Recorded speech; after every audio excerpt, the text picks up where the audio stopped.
All right. So before we get started, Sean, thanks for coming on. Appreciate it. One quick thing for anybody who's watching this in the future here, the Globally Ballin' podcast has done episodes, obviously, with sports all over the world and different opportunities to play sports all over the world, or even here in the United States, as we're going to see in this episode. But among those, we've done about 6 that are all dedicated to indoor football from a number of different leagues. So the links will all be in the description. Go ahead and check all of those out, especially if you're interested specifically in indoor football. I'll put some of the other ones that we did for international football as well, like Europe, a couple episodes of European football, as well as football in Japan. So go ahead, everybody, and check those down in the description below. But that being said, we're going to get started here with our guest, Sean Brackett. Sean, why don't you introduce who you are, man? Yeah, so Sean Brackett, arena football, indoor football, vet, quarterback, 2018 MVP of the league. Went to Columbia University, graduated in 2013 from Columbia University, was actually recently named to their all-time team a couple weeks ago. So, shout out to the Ivy League, shout out to Columbia. And yeah, so, entering my 8th year, hopefully with COVID and the vaccine coming up, we'll be able to go out there and play this spring. Yeah, and I think you forgot one. How about documentary star? Let's get an image of that. Here, let me get it up here real quick. Now or never. Yeah, I definitely tuned in and saw that. Right there. Yep. Is that you? So that's me. I'm now or never right there. Yeah. Were you on the billboard too? Did you get billboard access? Yeah, I got some billboard love. Okay, I respect that. So just be sure it's very language is not safe. Oh, that's fair.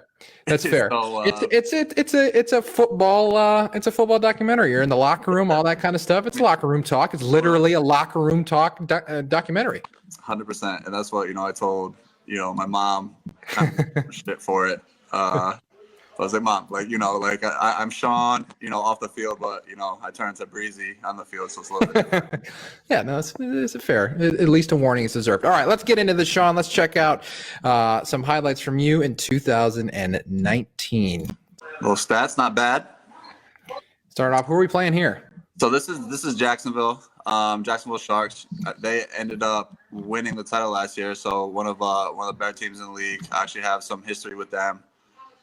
Played for them when they're in the AFL in 2016. So we're down there in Duval in the Shark Tank. One of the best places to play. Yeah, they bring a lot of people in, it looks like. Holy cow.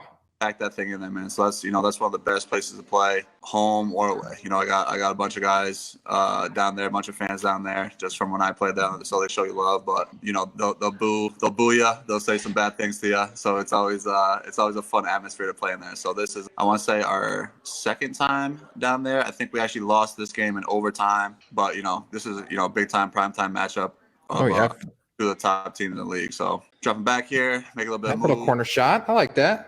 Yeah, and this is a great actual shot because it's going right into our bench where Cameron McGuy right here. So perfect. Is this the same game? Looks like, or at least same. Did you only go to Jacksonville once a year, or would you go there twice?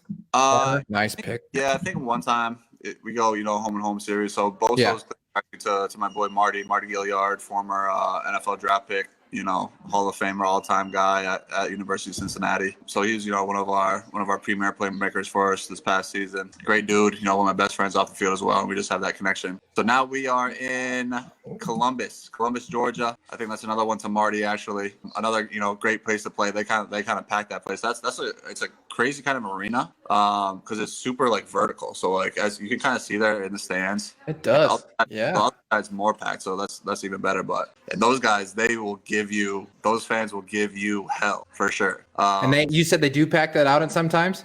Yeah, they have a pretty good crowd a lot of times. So that's, I think, the other side of this clip is where their home stands are. Let's go. Let's check out the next one here. Oh, there we go. A little bit more on that side. Yeah, so this one's to Dev, one of our speediest guys, probably 5'9", 5'10", runs 4.3, got 4.3 gas. One of our best playmakers we had again. So 2018, he really just came into the league and just, tore it up.